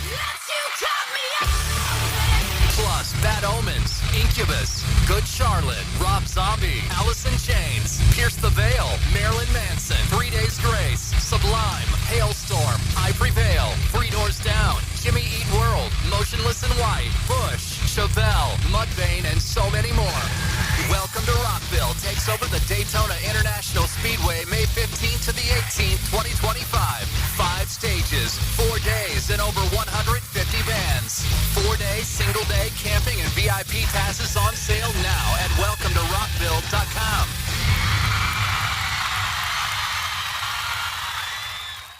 Want to be up close and personal with the Jaguars as they take the field? Here's your chance to be in the shadows, outside the Jaguars locker room, now called the Vault. Enter today at everbank.com/shadows. One winner and a guest for every home game at Everbank Stadium. No purchase necessary to enter or win. Open to legal residents in the United States and D.C. 18 and older. Entry periods for the Shadow Sweepstakes promotion from 8/19/24 to 12/15/24. For official rules and complete details, visit everbank.com/shadows. Sponsored administrator, Everbank NA, member FDIC. Bone-crushing blows to game-winning goals. Yes! Feel the energy on 1010XL. History! Jacksonville Sports Radio. Yes! Yes! Yes! I'm Clayton Bromberg, the president of Underwoods. If you've ever wondered why some jewelry stores and department stores always have a sale going at 50 to 75% off, there's a good reason. Because most of the time, they're not real sales. The prices are marked up so they can sell the piece at a big discount and still make the profit they need. If you wanted to find a realistic sales event, the store wouldn't run a year-round sale and the discounts would be a little more realistic. For example, Underwoods puts all of our diamond solitaire necklaces and ear studs on sale in December at 15% below the prices we sell at the rest of the year. So there's a genuine savings to the customer. We also take trade-ins, so it's the ideal time to buy for someone looking to grow their pendant or ear studs up to a larger size. Now at Underwoods, we don't run a lot of sales, but when we do, they're real and a good time to buy. So come see us at Underwoods, San Marco, Avondale, or the shops of Ponte Vedra. Chris Doring is chomping at the bit to tell you about today's Gators. Chomp, chomp, chomp! With Dan Hicken and Jeff Prosser. Tuesday mornings on The Drill. Brought to you by Farah & Farah, the official personal injury law firm of the Jacksonville Jaguars. On 1010XL. While other books make promises, MyBookie delivers. This holiday season, they're stacking the deck in your favor with 12 days of Christmas. Now through the 31st, a festival lineup of can't-miss opportunities for bettors to cash in on. Risk-free Thursday, super boosts, free bets, weekly casino giveaways with hundreds of winners and thousands in cash prizes. All it takes is a 50-cent spin on BetSoft slots to enter. With the road to New Orleans, bowl games galore, and a Christmas Day sports feast featuring NFL and an NBA doubleheader, this is your season to win. The 12 Days of Christmas event is live right now. Don't wait. Use promo code 1010XL with your first deposit, and MyBookie will give you a little extra start to your holiday. MyBookie is offering a 50% deposit bonus for 1010XL listeners just for signing up and using promo code 1010XL. There's a reason MyBookie has been the go-to for serious bettors for 10 years. Whether it's UFC, NFL, college ball, or casino, bet and win with confidence. Make your holiday season a jolly one with MyBookie. Follow Florida Gators men's basketball on 1010XL. Brought to you by Farah & Farah, exclusive injury law firm of the Jacksonville Jaguars. And by Renewal by Anderson, the official window and door replacement partner of the Florida Gators. Huddle up at Hurricane Grill and Wings, where every day is game day. Dig into fan-favorite dishes and new shareables, including carne asada loaded fries, hot honey wings, and boom boom sliders. Try new cocktails like the spicy Guavarita and the Red Bullarita, or enjoy bucket specials featuring Miller Lite, Modelo Especial, and High Noon during all pro and college football games. Don't miss out. Grab your friends and family and swing by Hurricane Grill and Wings and see what everyone's cheering about. HurricaneWings.com. Why do you choose Farah & Farah? First, we have the financial resources to take on any insurance company, and our track record proves that we know how to win. Our attorneys and staff are a team, and we've worked together for decades. To us, our job is much more than just a paycheck. We love to help, and this is important. We never forget. It's not about us. It's all about you. Farah & Farah, Jacksonville. Now's the time to shop new deals at Lowe's. Get your choice of a Cobalt 8-piece standard or metric ratchet wrench set for just $39.98. That's a $60 savings. And save $50 on a Blackstone 28-inch 2-burner griddle. Was $249, now $199. Order by 2 p.m. for same-day delivery by 8 p.m. Lowe's knows deals. Valid 12/19 through 12/25. While supplies last. Selection varies by location. Same-day delivery on eligible in-stock items. Subject to availability. Fees vary. Details at lowes.com/same-day delivery. 1010XL is presented by Farrah & Farrah, exclusive injury law firm of the Jacksonville Jaguars. Protecting you and your family. Call 396-5555. Jacksonville. This is the window world of Northeast Florida 5th quarter. Presented by Von Rowan Law and Hurricane Grill and Wings on 1010XL. Dropping is Mac Jones. Looking. Fires deep up and wide open. Brian Thomas Jr. 30, 20, 15, 10, 5. Into the end zone. Touchdown. Brian Thomas Jr. Who else? And the Jags are in the end zone. An extra point away from taking the lead. Frank Frangie, Jaguars Radio. Mac Jones, 62 yards to Brian Thomas Jr., his 9th touchdown of the year. Of course, BTJ also surpassed the 1,000-yard mark here in his rookie season. Every week on the 5th quarter, we do give you a play of the game. That play of the game is brought to you by our friends at Performance Painting. RJ, let's do it now. The Performance Painting play of the game. Now, the Performance Painting high performance play of the game. Performance Painting. Prepare, protect, preserve. Leon, 1,060 some odd yards, 70-plus catches, 9 touchdowns, still 2 games to go. Has Brian Thomas Jr. surpassed your expectations for his rookie year? Oh, absolutely. I think when I started the season, I had him at 1,108. That's what I thought. I thought that would be a very healthy year for a rookie to come in, have some impact in the game. He's exceeded my expectations, absolutely. I mean, over these next 2, assuming he stays healthy, I would think 80 for 1,210 scores is not out of the realm of possibility. Nice. Because that would be what? That would be if he averages 65 yards over the next 2 games, certainly conceivable. Yeah. He catches 10 balls, 5 apiece over the next 2 games, conceivable, and finds the end zone one more time. That's all he would have to do to have 80, 1,210 touchdowns. It's pretty good. That's Jimmy Smith-ish. It would be. No question about it. No question about it. So, again, he is the one shining bright spot amidst a horrific year here in Jacksonville. Quickly, Andrew Wingard in the post-game press conference. I saw his meet and greet he did with Fournette, Mia O'Brien of 1010XL. Martineau was involved there as well in the Jaguar locker room out in Vegas. Visible frustration. Go watch it. It's on social media. He was asked about a pitch count. Have you had a pitch count since you came back? He said, nope, they're not playing me. You see what happens when I'm out there. And he didn't say all this at the same time. These were part of his quotes. He went on for a while. I'm a starter in this league. They asked if he earned more playing time. We'll see. Our people checked out. I've been through this before. It might be tough for the new guys, but I've been through this, meaning the bad seasons. Yeah, the bad, yeah. And then I think Mia asked him at the very end, have you been asked about anything beyond the next 2 weeks for this organization? He said, nope, that's way beyond my pay grade. Dewey is one of the most honest answered guys you'll get in that locker room. He just shoots you straight. He doesn't hold back a whole lot. Talked to Urban Meyer about that with some of the interviews that Dewey's done. What do you make of those comments? Nope, they're not playing me. You see what happens when I'm out there. He's frustrated. I think Dewey is a type of player, a veteran player, that feels like he's earned his stripes. Now he's completely healthy and he wants to be on the field. And he's saying for whatever reason they're not putting me on the field. And by the way, I thought he played well today. Oh, he did. He had a couple of nice little breakups in the game. Yeah, I mean, if you play this game long enough and you're healthy and you're not getting reps, then you're concerned and you're frustrated. And when you get out on the field, you want to show them why I should be playing. That's the reason why he said, hey, listen, I'm a starter in this league. I don't know why they got to start on the bench.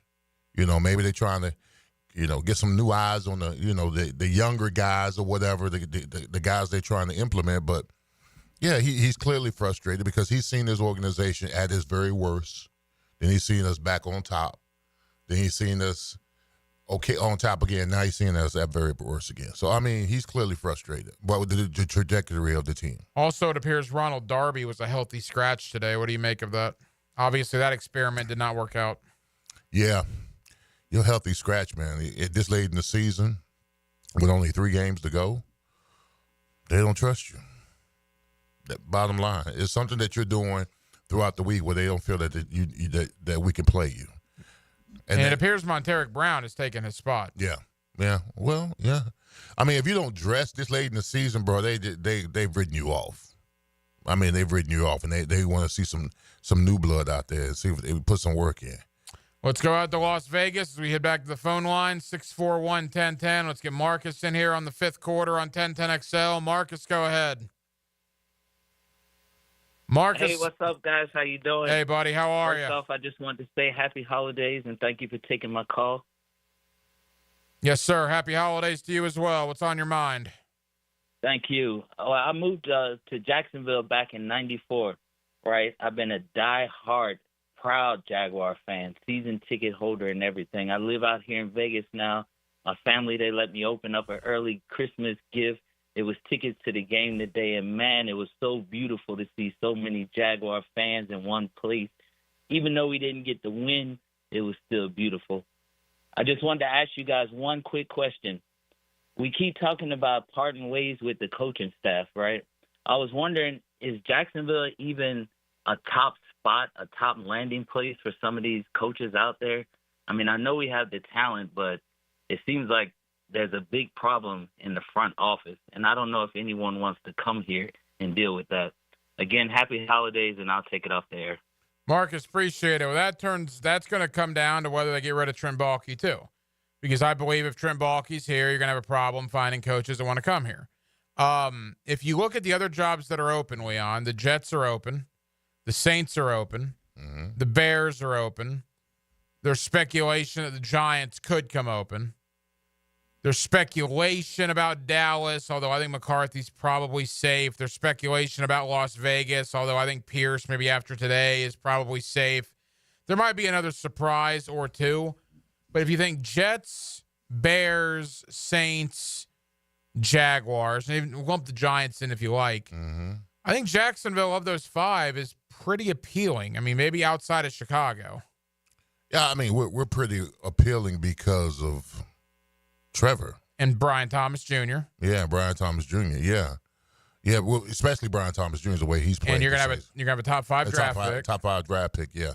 Yeah, I mean, I think we might have a little bit more appeal than those other organizations because of Trevor, Brian Thomas Jr., and the fact we have a top 5 pick. But no coach is going to want to come in here, I would think, and just have to work with Baalke. Well, that's the problem. Yeah, that's why you got to get rid of Baalke. And it would have to be somebody that he's familiar with. Yeah. And I'm hoping that's not the case. And people want to talk about Chicago and Caleb Williams, and I get it. Although you look at Chicago, they got some older dudes, right? DeAndre Swift's not getting any younger. Keenan Allen's not getting any younger. You got Roma Duze, you got DJ Moore, fine. But look at that division, man. If the money is the same, the Bears are going to give you X, the Jaguars are going to give you X. The money is the same. Now, maybe you just want to live in a big city. I don't know. We can't do anything about that. But do you really want to deal with Dan Campbell in Detroit and Kevin O'Connell in Minnesota for the next, 4 or 5 years? And the Green Bay Packers. And the Green Bay Packers with Matt LaFleur? Do you want to deal with that? Yeah. Or do you want to come to the AFC South and deal with the abomination the Titans are? Anthony Richardson, who they're winning in Indianapolis, and he's not even throwing the ball 12 times a game, and probably an overrated Texan team. I think that's going to play in some thoughts as well. Yeah, our division is very winnable, absolutely winnable. And I'm not talking you got to win 12 wins winnable. I'm talking about maybe 9 to 10 games a season. You go in there and you talking about the NFC, the North. I mean, those guys aren't going anywhere. I mean, the Green Bay Packers have won, 10 games this year? And they're 3rd in their division. 3rd, yes. It's unbelievable. They would be winning the AFC South right now, and they're 3rd in the NFC North. I think right now they're a 6th seed in the playoffs. It's wild. It's crazy. It is wild. Yes. Let's go to the north side. Let's get Greg in here on the 5th quarter. Greg, what do you got? Hey, how you guys doing? So I want to take your comments off there. So this is what I want to ask. Shad's a businessman. Man, as much as he may love the team, he has to consider the optics if he decides to keep the current regime in place. Because if he does that, the optics to the customers, to the season ticket holders, is going to be horrible. And you're talking about building a new stadium, but if you keep people in place, you're probably going to have an empty stadium. I mean, and that's the thing that's got me concerned. He had an idea a couple seasons ago about putting in a vice president to oversee all this and be over bulky and all this, and it was mentioned it was a big thing, and apparently it just disappeared. I'm telling you, fire everybody, go back to that idea, get you a president, a vice president, and then get you a general manager and start over. And I'll take your comments off the air. Greg, appreciate it. That seems to be what the fans want. Again, you had that with Coughlin, where Coughlin was like the EVP, and then you had, obviously, the GM and the head coach when it was Dave Caldwell and Doug Marrone. Do you go back to that? What's your thought on that? From the way an organization works, did you ever have that? Or were you always playing for a GM, a head coach, and then? Well, I didn't really pay that much attention. While I was playing, I never really paid that much attention to who was the GM and the overseer when I was. The players don't care about that. We don't care. Only time we really care about that is when it's contract time. Well, yeah. Who do we negotiate with? That's the only time. The other time, we're spending time with the coaches and assistant coaches or whatever. The only time we really get involved in the upper echelon or the personnel type of stuff is when we're in a contract situation. Like, I have no idea how Trent Baalke is justifying this to Shad Khan. I have no idea. I mean, maybe Baalke could sell, ketchup popsicles to people in white gloves. Maybe he's just a great salesman, and maybe that's the case. But, when you meet with Shad Khan, you're the general manager. When you're most likely the guy that told him this is the best team the Jaguars have ever put together, and they're 3-12, and they're picking in the top 5. I mean, how on earth are you justifying this? What logic can you spew to the owner that he's going to believe that is not going to cost you your job? Whatever Baalke's doing seems to be working, at least to this point. Yeah, it does. Absolutely. It's going to come down to Trevor being hurt. I mean, he's going to use every tactic that he can move and maneuver to keep his job, so to say. Now, let me ask you this, and I asked this earlier or last week on Hacker After Dark. Let me ask you. So we're sitting here talking about Brian Thomas Jr., Tank Bigsby, Mason Smith, Parker Washington, Brenton Strange a little bit, not so much today, but in general, Ventrell Miller, Jarian Jones, Trayvon. In the interest of fairness, every one of those guys I just listed, every one of them across the board, were drafted by Trent Baalke. How much credit should he get for that? He should get a lot of credit for it. Yeah, those are well-rounded athletes that are contributing to a very, very bad team. All right, they could be key components to this franchise next year because they having marginal success now, except BTJ. He's having extraordinary success at the wide receiver position. So he gets credit for that. So does Baalke say, hey, I drafted all these young guys. You see what they're doing. They're just not being used right by the coaching staff. Well, and is that a fair argument? Absolutely. I mean, there's no fair fist fight. If you're going down swinging. And if he feels like he's going to go down, he's going to use those tactics. He's going to use the fact that he drafted those guys and they're playing well. I would. My thing is he also gave $13 million a year to Gabe Davis when everybody outside of Jacksonville thought that was an atrocious idea. And think about what you could have done with that money. Mm-hmm. Think about the money you gave Eric Armstead, the money you gave Ronald Darby, the money you gave all these guys that have done nothing for you. Nothing. Ronald Darby was a healthy scratch. Eric Armstead's got as many sacks as a guy that Roy Robertson Harris hadn't played here in 2.5 months. Gabe Davis, his best game was a 2-touchdown game in which he also dropped 2 touchdowns and was kind of the people ripped him for that. I mean, the free agent haul was atrocious this year. So as much credit as I want to give Baalke for the young guys that he drafted, also just an abysmal free agent class. And he's done that a couple of times now. Yeah, and that's why the fan base is concerned about him getting his hands on another free agency and another draft. And I'm concerned as well. Every week here on the Fifth Quarter, we do give you a drive of the game. That drive of the game is brought to you by Randy Marion Cadillac. And RJ, let's do it now. The Randy Marion Cadillac drive of the game. Now, the Randy Marion Cadillac drive of the game. Randy Marion Cadillac of Jacksonville. Drive to the game in luxury with Randy Marion Cadillac of Jacksonville. Not all drives have to be long, Leon. This wasn't a long drive, but it was a productive one. 6 plays, 29 yards, 2 minutes, 32 seconds off the clock, culminating in a Tank Bigsby 1-yard touchdown run.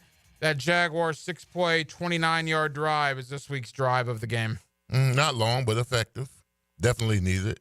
It took them a half an hour to call the touchdown. It was a long time. It was a lot of conversation there. Yes. Come on now. I'm at home with TV, and I see the guy in the end zone with the ball. And he had two guys. He had one spotted a half a yard short, the other one a yard short. I don't know what the hell they were looking at. One segment of phone calls to go. If you want to get in, there is room for you. 641-1010. Jason, the rest of you guys, hang in there. I promise you'll be up on the other side. With Leon Searcy, the hacker Ryan Green with you. It is the Window World of Northeast Florida, fifth quarter. We have been presented by Von Rowan Law and Hurricane Grill and Wings.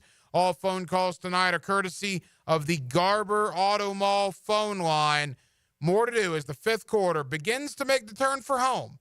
Next, right here on 1010XL and on 92.5 FM. Hey, John, are you a small business owner looking to make the most of your investments? Absolutely. And now is the time to take advantage of some incredible tax deductions. You can qualify for a 2024 tax deduction for up to 60% of the purchase price of a brand new Cadillac. Think Escalade, Lyric, Optic, XT5, and XT6. We have over 100 in stock at Randy Marion Cadillac, Southside Boulevard, Jacksonville. It's the perfect time to upgrade your business fleet. This is not tax advice. Consult with your tax advisor for further details and to determine eligibility, plus tax tag title $8.99 admin fee and resist all and approved credit. Good teachers and coaches get the most out of their scholar athletes. That's why 1010XL salutes the Scholar Athlete of the Week. Brought to you by Southeast Orthopedic Specialists. And the Plumbers and Pipe Fitters Local Union 234. Wednesdays on The Frangie Show. Welcome to Rockville. North America's largest rock festival returns to the Daytona International Speedway in 2025 with Green Day, Korn, Shinedown, and Linkin Park. Plus Bad Omens, Incubus, Good Charlotte, Rob Zombie, Alice in Chains, Pierce the Veil, Marilyn Manson, 3 Days Grace, Sublime, Hailstorm, I Prevail, Three Doors Down, Jimmy Eat World, Motionless in White, Bush, Chevelle, Mudvayne, and so many more. Welcome to Rockville takes over the Daytona International Speedway May 15th to the 18th, 2025. 5 stages, 4 days, and over 150 bands. 4-day, single-day camping and VIP passes on sale now at welcometorockville.com.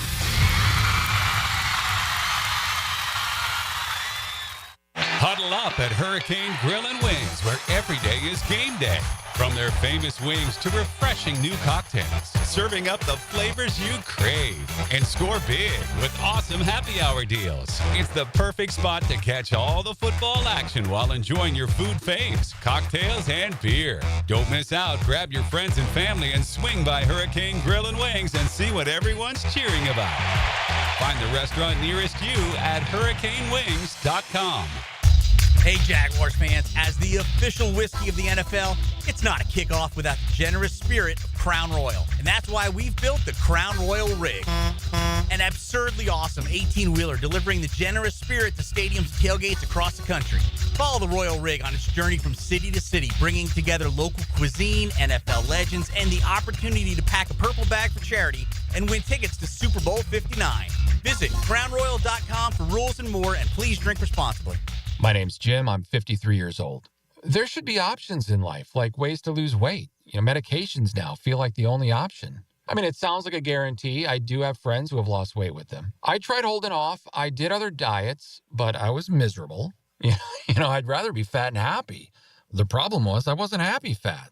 I was about to start the meds, but then I heard of Awaken 180's GLP-1 program. Turned out it does the same thing as the meds without injecting myself for life. It absolutely worked. I dropped 45 pounds. I'm now in maintenance, and I feel better than my friends who are still on the meds.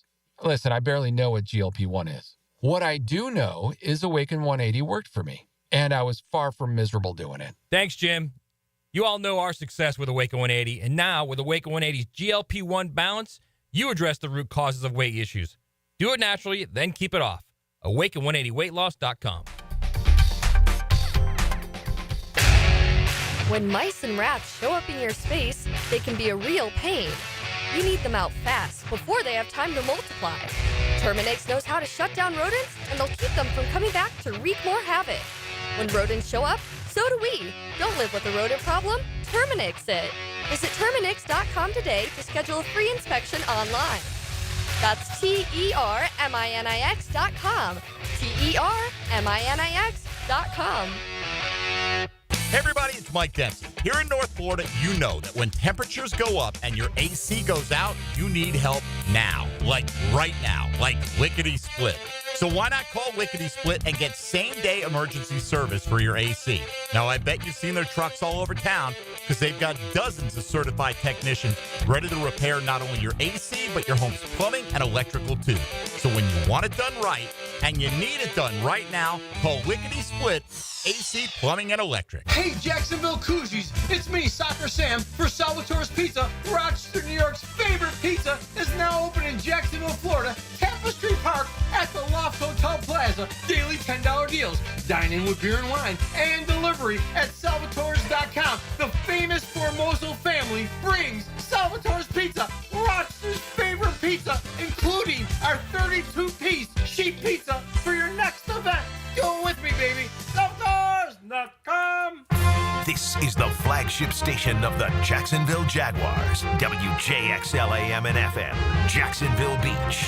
1010XL. Home sweet home of the Jacksonville Jaguars. Cannonball! Honey, someone's in our pool. Oh, refreshing. John, what are you doing? Oh, hey, Dave. Seeing as how me and the guys at Clearwater Irrigation reinstalled your sprinklers after the pool contractor ripped it out, I thought you wouldn't mind if I took a quick dip. But in a Jaguar print Speedo? Yeah, Dave. My bad. Clearwater Irrigation. We can't sing a lick, but we sure are good at sprinklers. And drainage, too. It's the blog players put their pads on for. So we got to bring my thoughts and observations on our home team. That's what I share with you every week on my blog. Roland Reach Plumbing brings you Hayes Blog on 1010XL.com. Injured in an accident that's not your fault? Don't worry, Zach's got your back. I'm Zach Von Rowan at Von Rowan Law, and over the past 20 years, I have fought to recover millions for my clients throughout Jacksonville. If you've been injured in an accident, have mounting medical bills, can't work, don't worry. Zach's got your back. I will fight for the compensation that you deserve and will be there every step of the way. Go to Zach'sGotYourBack.com to set up your free consultation with me today. Zach'sGotYourBack.com. For 79 years, each Gator Bowl game wrote a chapter in a story filled with excitement, celebrity, and a touch of drama. The game has seen iconic coaches like Bear Bryant, Vince Dooley, and of course, Bobby Bowden. Football stars like Larry Zonka, Archie and Peyton Manning, and Michael Vick. The 80th chapter features Duke and number 14 Ole Miss. Thursday, January 2nd in primetime on Bill Gay Grounds at Everbank Stadium. Tickets on sale now at TaxSlayerGatorBowl.com. I'm Clayton Bromberg, the president of Underwoods. If you're looking for jewelry this holiday season, we have what you want at Underwoods, and we carry the hottest and best names you'll find anywhere in North Florida. The biggest name in designer jewelry is David Yurman, and his looks are more popular today than they were years ago when Underwoods introduced this designer to Jacksonville. And we carry David Yurman not just in ladies' jewelry, but also in timepieces in his extensive collection of men's jewelry.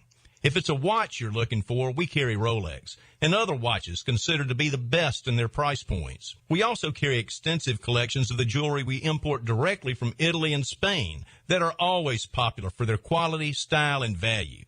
So if you want the hottest and most popular jewelry and want to be waited on by the most professional jewelry staff in the business, stop by Underwoods. Underwoods, where customers are served with quality and respect. In San Marco, Avondale, and the shops of Ponte Vedra. Underwood Jewelers. 1010XL is presented by Farah and Farah, exclusive injury law firm of the Jacksonville Jaguars. Protecting you and your family. Call 396-5555. Jacksonville, putting an extra 60 minutes on the clock. The window world of Northeast Florida, fifth quarter. Presented by Von Rowan Law and Hurricane Grill and Wings on 1010XL. Dropping. They throw it to the middle of the field. Remember, you got no timeouts. So the ball came out. The ball came out, and play has been stopped. Who recovered it? It is a fumble by Brenton Strange, and the Raiders recover with 7 seconds to play in the half. Frank Franchi on the call, Jaguars radio. That was one of a couple of turnovers that really cost the Jaguars today in their 19-14 loss to the Las Vegas Raiders. One segment to go here on the window world of Northeast Florida, fifth quarter. We have been presented by Von Rowan Law and Hurricane Grill and Wings on 1010XL and on 92.5 FM. If the NFL draft were held today, the Jaguars would have the third pick. The Giants 1, the Patriots 2, the Jaguars 3, and the Tennessee Titans number 4, and the Titans come into Jacksonville next Sunday for the home finale. We'll get to that in just a moment. As we always do in the fifth quarter, though, we do give you an injury update. That injury update is brought to you by the law offices of Farah and Farah. RJ, let's do it now. The Farah and Farah injury update. The personal injury attorneys of Farah and Farah present this injury update. Farah and Farah, Jacksonville, exclusive injury law firm of the Jacksonville Jaguars. Certainly the big one, Leon, was Walker Little. He left only a few plays in, did not come back with an ankle. Darnell Savage was getting evaluated for a concussion. I don't believe he came back. Anton Harrison left the game with what appeared to be a shoulder, but did come back. I think Ventrell Miller had an ankle as well. So, pretty banged up today. Not only did you lose the game, but they had insult to injury. A lot of your guys got banged up. Yeah, Walker Little's the big one, though. It's only 2 games left until the end of the season. The last thing you ever wanted to do, I definitely didn't want to do it when I was playing. I didn't want to go into the offseason with an injury. Mm-hmm. So, I don't know the severity of it. Hopefully, it's just something that can miss a couple of games, he'll be okay in the offseason. And then Anton Harrison, I saw the move that he put. I thought it was an elbow initially because I think, was he going against Chason? I think he was going against Chason, and Chason gave him a little rip move. Then he pulled his arm down, and it seemed like it looked like an elbow initially, but it seems like it's a shoulder. So, but he came back, and I could tell he was a little teetering with it when it came to his punches. So that's another thing that he might have to look into. So you don't want lingering injuries during the offseason. Let's get to a couple more of these calls. We begin to wrap things up here on the fifth quarter. Let's head out to Jacksonville Beach. Let's get Jason in here on 1010XL. Jason, what's going on? I thought this was supposed to be the best roster that we've ever had. Like, what are we doing here again? And one more time, if you were running a company, like you were running the Jacksonville Jaguars, there's no way that you have a bumper company and you have to be responsible for people and that gets passed. Like, you can pass a bumper for like 7 years, but you can't get fired in Jacksonville. I don't understand how you can pass these safety tests. Jason, appreciate it. Jason's pissed. He is. Jason's not happy. So I can understand that. Here's the thing, right? After there was nobody fired with the Detroit fiasco of 52-6, I didn't think anything was going to happen until the end of the year. So I'm not surprised nothing's happened yet. There are still 2 games left. I would not anticipate anything happening. Now, I know there's a theory out there that maybe something could potentially happen tomorrow before the holidays. So that way, like, if you're going to let go of Doug Peterson or Trent Baalke, you can say, well, happy holidays, go spend it with your family because you're no longer needed here, which... That would be cold-blooded. Yeah, but you had it both ways, right? Yeah. I mean, you give them time with their family on the holidays. True, facts, all right. And not like fire them in 2 weeks and where they lose the holidays and still get fired. Here's the thing. 2 games is not going to make a difference. Right. Either way. So, then I think people are frustrated because nothing's happened. Mm-hmm. If it gets to a week after the year or even a couple of days after the year and nothing's happened, well, then I think you have a right to get frustrated if nothing happens. But you got to give it another 15 days. You got to get to at least Black Monday before you get so worked up about no changes being made. I don't think anything's going to happen for at least 2 weeks. Well, maybe we wait after the playoffs and have a couple of coaches audition for us, and then decide on who we Yeah, want. but you gotta at least fire your coach and start doing interviews. There's no way you can wait till after the playoffs. Oh, that's true because then you want to have your coaching staff in place for the college thing, the interviews and all that kind of good stuff. And I know the Jaguars. Remember the last time this happened? It took 31 days to hire Doug Peterson. Mm-hmm, all the talk about Byron Leftwich this and Adrian Wilson that, and it was ridiculous. In 31 days, remember Peterson was like the first guy they interviewed, and then they circled back 31 days later and hired him. It was a fiasco of a coaching search. Mm-hmm. I don't expect it to be that bad this time around if Doug Peterson is let go. But here's the question. Knowing this organization the way you've known this organization, would you be surprised? Nothing would surprise me. Nothing. Exactly, and that's the thing. Would it surprise me if I shouldn't say that. I'm at the point now, it's been so bad this year where, yes, I would be surprised if somebody is not shown the door. I would not be surprised if one of them stays, that one probably being Balky. I wouldn't agree with it. I know the fans would be fuming mad about it, but it wouldn't shock me. Mm-hmm. But at this point, I would be shocked if somebody did not lose their job over this. Yeah, me too. I would be. Either one or the other or both. And you know the one I want to go. Yeah, well, to me, the most logical thing is both of them. Mm-hmm. I don't think you keep Peterson and let go of Balky. Yeah. I think there is a world where you keep Balky and you let go of Peterson. If it were me, I would clean sweep. I would get rid of everybody and start fresh. I don't know if Shad's going to do that, and for the life of me, I don't understand why. You said it. Loyal to a fault. Loyal to a fault. That's the only logical explanation. Oh, he has blinders on, bro. When it comes, no one, listen, if anybody had referenced to me, if I'm the owner, if someone referenced to me that this is the best roster that this organization has ever assembled. And then I went public with that. And you give me 3-12, oh, you got to go. Yeah, it's bad. All right, so Tennessee comes in on Sunday. We got less than 5 minutes to go. Tennessee comes in on Sunday. Look, this is the reality of where we are. And, Hacker wants them to lose. Well, no, I'm not saying I want them to lose. Here's what I'm telling you. I want to be entertained for 3 hours like I was against the Jets. I was not really entertained today. There were aspects that were entertaining, but it was pretty boring. But entertain me for 3 hours. Have Brian Thomas Jr. go nuts. Have Parker Washington do his thing, get Bigsby in the end zone, much like what happened today. But, yeah, I do want Tennessee to have more points on the scoreboard than Jacksonville on Sunday evening. Because not only will that help Jacksonville, but it'll hurt Tennessee in their chances of landing either Shedeur Sanders or Cam Ward. Mm-hmm. I'm on that boat with you. It took me a while as a former player, but at this particular point, 2 games left. I'm not saying there's nothing to play for, because if you're a young player, you want good film. You want film whether you're on this team or you're on another team. So as a young player, as a veteran, you're trying to get the hell out of Dodge, safe. Because I know a lot of veterans don't want to go in all season with injuries, so they want to get this game over with, these last 2 games over with.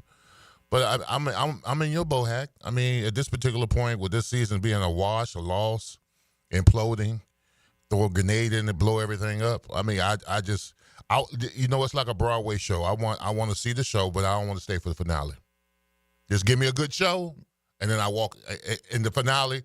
I don't even know the finale. And I get it. People that go to the game on Sunday are going to want to win, right? You want the game day experience. You want to celebrate a victory when you're leaving the stadium and in the parking lot afterwards, and I totally get that. And I'm not going to tell you to root against Jacksonville, but it's a weird situation because it's Tennessee, because Tennessee needs a quarterback. And regardless of what you think about Shedeur Sanders or Cam Ward, believe me, that is the direction Tennessee is going to go if they have one of those top 2 picks. And if they lose to Jacksonville, there's a very good chance that they're going to have one of those 2 picks. So you could literally cost your division rival a quarterback of the future if they beat you on Sunday. So it's a weird dynamic going in. You never want to root against the Jaguars, but if there's ever a week 2, this might be it. Again, you might think Shedeur Sanders and Cam Ward are awful, but the reality is they're going to be the first two quarterbacks taken, and Tennessee's going to take one of them if they're given the opportunity. Yeah, and that's going to be a weird situation for me, to be honest with you. As much as I hate the Titans, I love Miami. Yeah. And if the Titans take Cam Ward, I'm in a conundrum. I'm going to still hate them, trust me. I think it'll be – what do you think of – quickly, what do you think of Shedeur Sanders?